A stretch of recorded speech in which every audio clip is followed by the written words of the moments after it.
Hello fellow data friends. Any bigger nation with an almost irregular only army can get elite units very fast and almost for free. I will use China and later Japan to demonstrate this. China's army mostly consists out of irregular infantry and some hussars.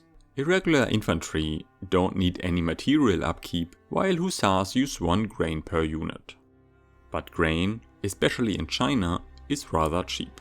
So China pays less than £2,000 on goods for military buildings and about £40,000 in military wages, which is a really good setup to get elite units fast and cheap.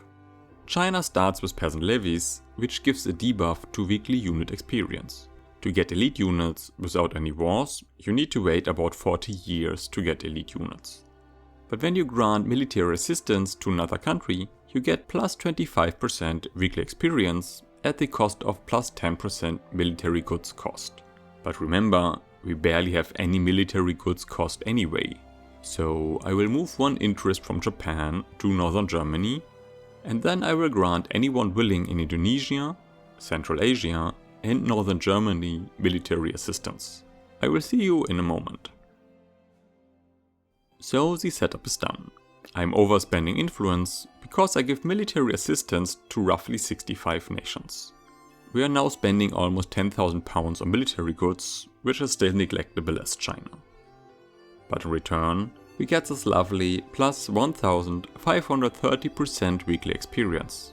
So let's watch this unit get elite status really fast. That is like 8 experience per week.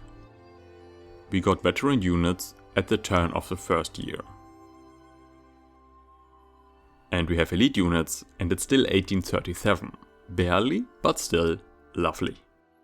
Now we get these nice modifiers, which partially counter the opium addiction. To give military assistance, you need more power projection than the nation you are giving assistance to. So China has a lot of options. But this works as well for some of the bigger Asian nations like Burma, Siam, Dainam, and of course Japan. Japan has less interests available than China, but Japan doesn't have any military goods costs at the start of the game. You might want to rush line infantry so you can defend against European nations. And of course, upgrading units will remove 1 veterancy level. But when you train your starting army to elite, you will then have an all-veteran line infantry army, which is nice as well.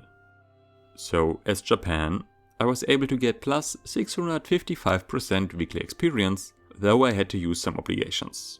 So it's a lot less than China, but it's still way faster than waiting 40 years for elite units. Okay, I researched line infantry. Upgrading my units right now would mean I get an all-seasoned line infantry army. So if you think you can wait, stay with the irregulars until they are all elite, so you get an all-veteran line infantry army. Leveling up line infantry will be a lot slower or a lot more expensive. Due to the military assistance, I would get about plus 250% military goods cost. Oh, Britain started a Diplo play while I was writing on my script.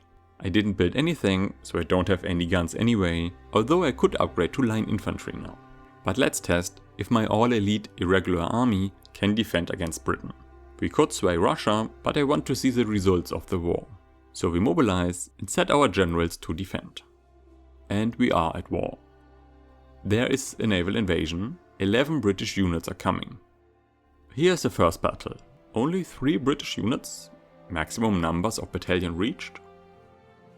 Now it's only 5 units? Is this working as intended? Oh, but they still win. Another battle. This time there's no maximum numbers reached penalty for Britain. Well, yeah, we are losing. So an all-elite irregular army is not good enough to stop Britain. But you can still get some nice extra experience for your army this way, especially if you upgrade them to seasoned or even veteran line infantry. And thanks a lot to Solfi for supporting my channel as Data Capitalist. That's deeply appreciated. If you want to learn more about the unit veterancy system, click on the video on the right. Thanks a lot for watching, and I see you on the next one.